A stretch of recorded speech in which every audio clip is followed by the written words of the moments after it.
Five Nights at Freddy's is one of the most well-known pieces of horror media from the last decade and quite possibly from the last century. The original game sent a shockwave across the internet with its cryptic and bleak story, novel gameplay, and interesting setting. It quickly became a phenomenon, and through this popularity eventually landed itself multiple sequels as well as a film adaptation.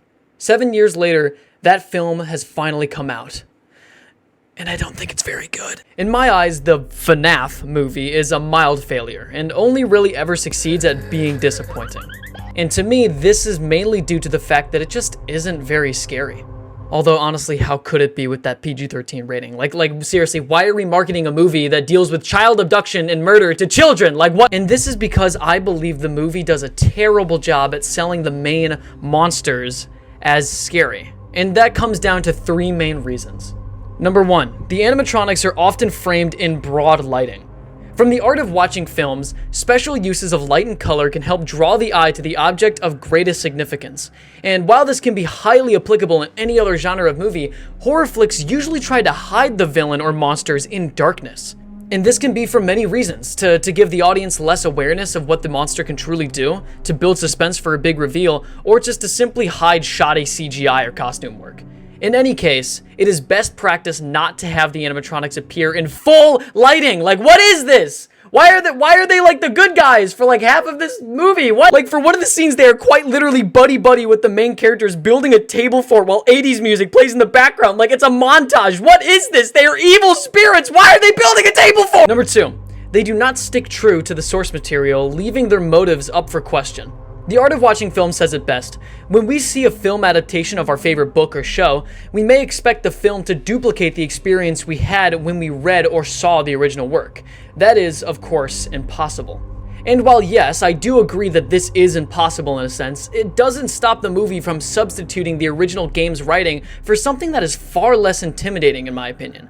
The animatronics in the game are set to roam around at night to keep their servos from locking up, whatever that means. And so whenever they see a person, they mistake them for an animatronic without a suit on, so they attempt to forcefully stuff you inside a suit, which will end up severely injuring or even killing you due to how many mechanical parts are also in the suit. But in the movie, they attack because the murder guy is controlling them, and then you get put in this saw trap looking thing. It just seems very over the top and keeps me and many other people from actually taking the subject material seriously. Number three, and finally, the monsters in this film get upstaged by another antagonist in the final acts of this film.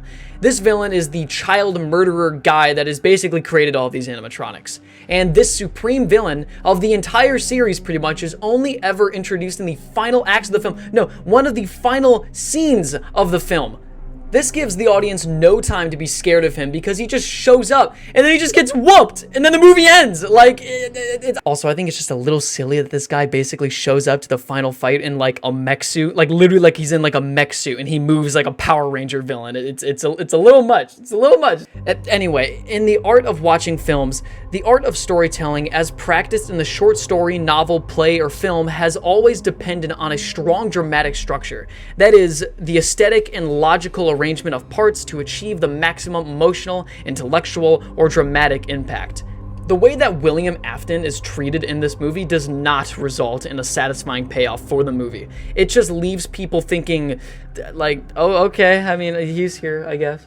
In conclusion, I don't believe either William Afton or the animatronics in this movie are very effective at being scary at all. And not just because I'm a 20-year-old dude whose real fears are like doing taxes, death, and like whatever a 401k is. It's because the movie's structure of events and use of the characters does not result in a horrifying viewing experience. It just made me go, huh, well, okay. Seriously though, like why is this PG-13? Like it could have been so good if it was rated R and directed by like a completely different person. Like I don't get, like what?